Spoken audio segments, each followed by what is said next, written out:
The Lord be with you. I'm Deacon Keith Fournier, and our first reading is from the book of Numbers. Yahweh spoke to Moses and said, "Speak to Aaron and his sons and say, this is how you must bless the Israelites. You will say, may Yahweh bless you and keep you. May Yahweh let his face shine on you and be gracious to you. May Yahweh show you his face and bring you peace.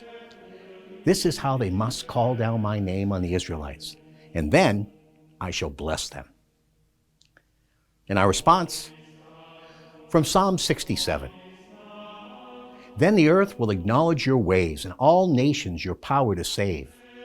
Let the nations praise you, God. Let all the nations praise you. Let the nations praise you, God. Let all the nations praise you. The earth has yielded its produce.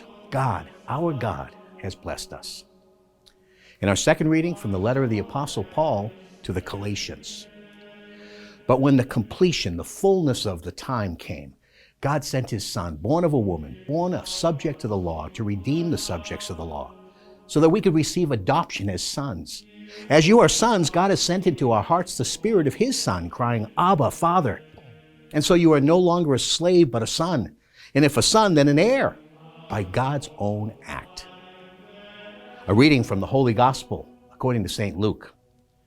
"So they hurried away and found Mary and Joseph and the baby lying in the manger. When they saw the child, they repeated what they had been told about him. And everyone who heard it was astonished at what the shepherds said to them. As for Mary, she treasured all these things and pondered them in her heart. And the shepherds went back, glorifying and praising God for all they had heard and seen, just as they had been told. When the 8th day came and the child was to be circumcised, they gave him the name Jesus, the name the angel had given him before his conception." The Gospel of the Lord.